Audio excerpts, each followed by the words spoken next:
Right. Right. One more thing, though. One more thing I want to go over, though. I completely forgot to set this up. All right, hold on. Yeah, I know I've got her blocked. Hold on.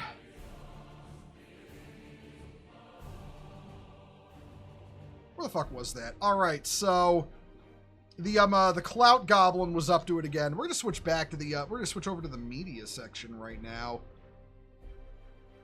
So one moment, everyone. Oops.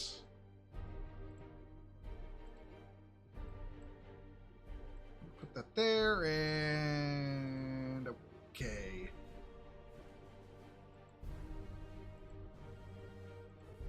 And there we go. So yeah, the Clout Goblin Kia was doing her thing. She's once again trying to push the Warhammer 40K's no-canon thing. I figured before we get into the short films or the fan films, this should be addressed. So let's quote the Clout Goblin, okay? People who lack personalities dislike this, but this is the mentality of GW and always has been. Warhammer 40K is a silly, goofy sandbox to have fun in. Lorekeeper nonsense is sad roleplay and real hobbyists don't take it seriously. And of course, she dropped a $5 on likes, as she is wont to do. Because she never gets engagement outside of buying likes or her own dick-sucking sycophants. But, right, so let's actually read the quotes here. Yeah, okay, so, we got a quote by, Gav Thorpe. With Warhammer and Warhammer 40K, the notion of canon is fallacy. Warhammer and Warhammer 40K exist as tens of thousands of overlapping realities in the imagination of games developers, writers, readers, and games. None of those interpretations is wrong. And then we have a quote by Andy Hoare, who's a game designer at Games Workshop and also a Black Library writer. It all stems from the assumption that there's a binding contract between author and reader to adhere to some non-existent subjective structure or true representation of the setting. There's no such contract and no such objective truth. Eternal Hack Fraud, Aaron Dembski-Bowden,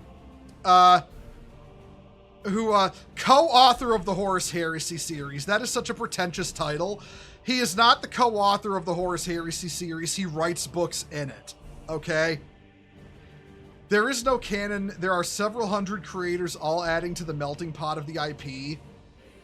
And then there's Mark Gascoigne, chief editor of Black Library, and this is what he has to say. Here's our standard line. Yes, it's all official, but remember that we're reporting back from a time where stories aren't always true, or at least 100% accurate. If it has a 40K logo on it, it exists in the 40K universe, or it was a legend that may as well have happened, or a rumor that may or may not have been truth behind it.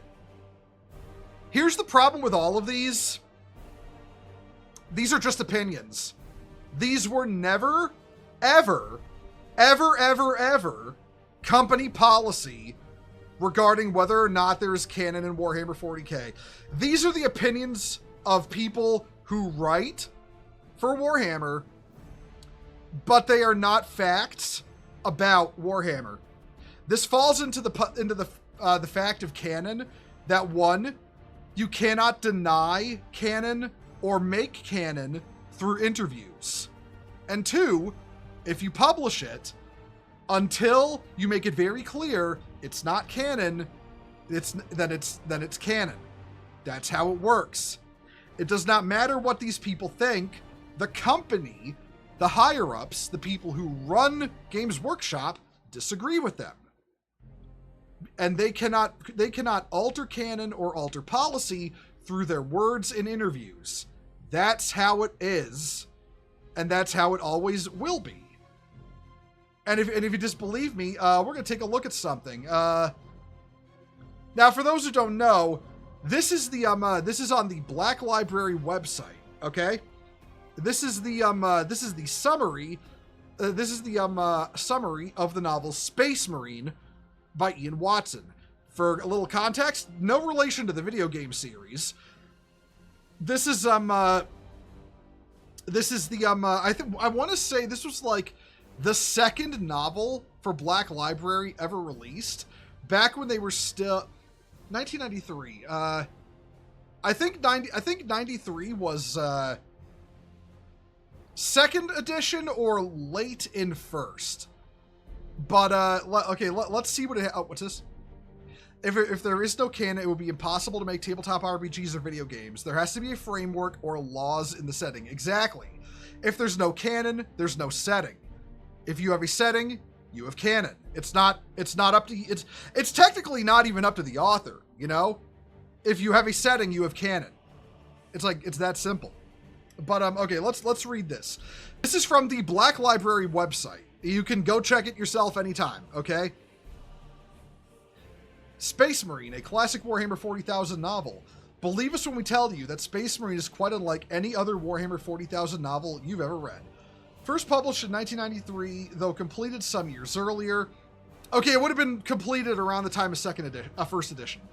At a time when the background of the Warhammer 40,000 universe was still in a state of flux and not yet fully coalesced, you will find such wonders as squats, Zeech worshipping squats at that, alongside Space Marines controlling Titans, Space Marines with lasguns, the Pain Glove, and more than a small amount of toilet humor. Oh, and a Zote!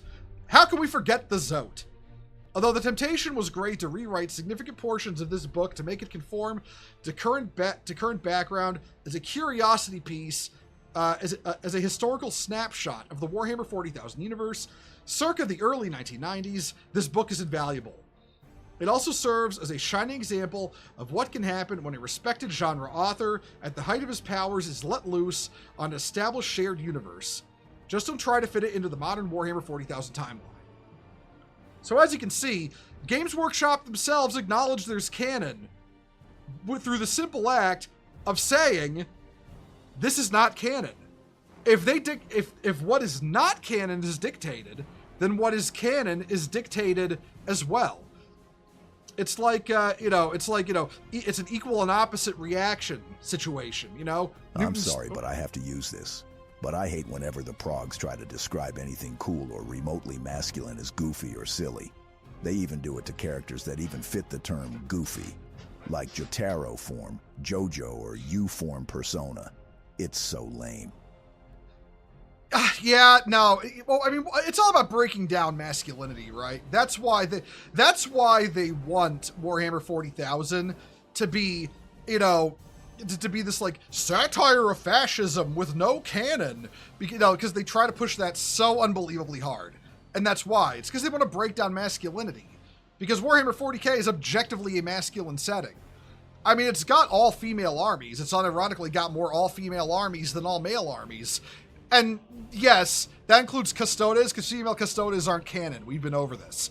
But even with that, it is a masculine setting with masculine ideals. It is also a right-wing setting with right-wing ideals.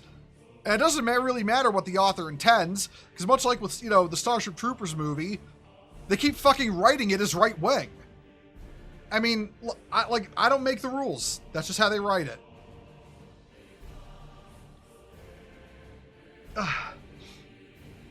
But yeah, that's really that. Like, I just had to bring that up. I'm really sorry, everyone, but I just had to bring that up because, goddamn, man, it's so stupid that these unironic fucking tourists actually believe that shit.